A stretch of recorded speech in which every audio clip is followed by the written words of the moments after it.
In this section, we'll learn to define sets by listing. It is important that you pay attention to the intricacies involved, as they are the conventions in mathematics which will allow you to communicate more efficiently when talking sets in future. Given that A is equal to open curly brackets A, B, C, then close the curly bracket. This is a typical way of defining a set A by listing. Note that capital letters are used to represent sets. Within the set, small letters are used to represent the members of the set, or the elements of the set. All the members or elements are listed out one after another. That is why it's called a listing. We precede the listing with an open curly bracket to indicate the beginning of the listing, and we end the listing with a closing curly bracket. So, how do we interpret this statement? Well, capital A would tell us that A is a set which consists of elements listed on the right-hand side of the equation. Little a is an element of set A. As a shorthand, we write little a is a rounded e of capital A. When we say little b is a member of set A, we can also write the shorthand little b is a rounded e of capital A. Little w, on the other hand, cannot be found in the listing of set A. So we say little w is not a member of set A. Or in shorthand, little w is a strikeout rounded e of capital A.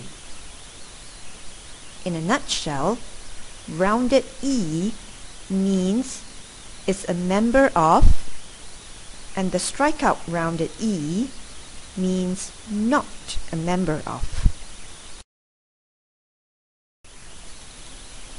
What are the things to watch out for when defining a set by listing? Needless to say, you have to list out all the elements first. Then remember to enclose them in braces or curly brackets. Each and every member must be separated by commas.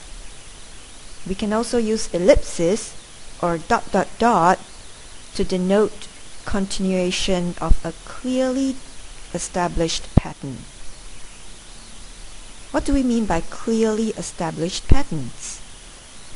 Well, for example, in this listing, the initial elements 1, 2, and 3 indicate an increment of 1 for each subsequent number.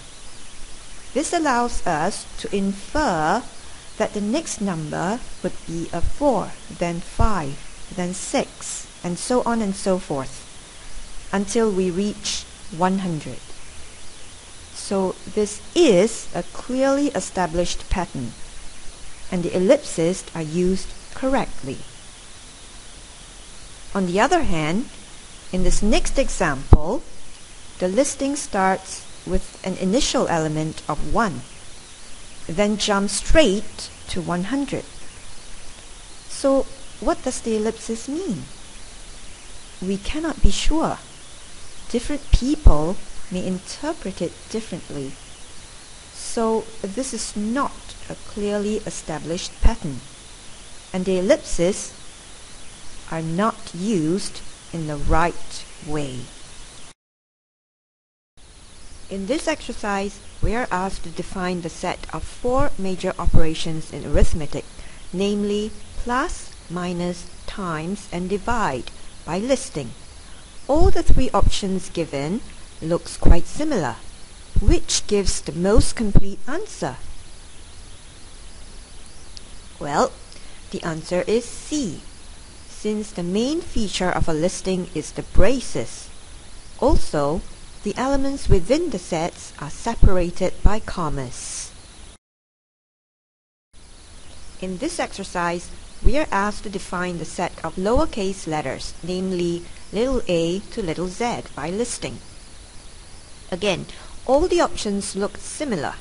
They all start with little a and end with little z. They all have braces. They all have commas to separate the elements within the set. So which of them is not an acceptable option? Well, the option that is not acceptable is B. This is because the use of ellipses is quite ambiguous here. It is necessary to form an established pattern, for example A, B, C, before using the ellipsis. Otherwise, the reader may take it to mean something else, such as A, C, E, G, etc., all alternate letters in the alphabet. In summary, a set A is represented by a capital letter. To define a set A by listing, we simply list out all the elements one after another. Small letters are reserved for the elements or the members of set A, and we use the shorthand rounded E to mean little a is a member of capital A or set A. Also, remember to enclose the listing in braces or curly brackets. Separate each member by commas and use ellipses when necessary to denote the continuation of a clearly established pattern.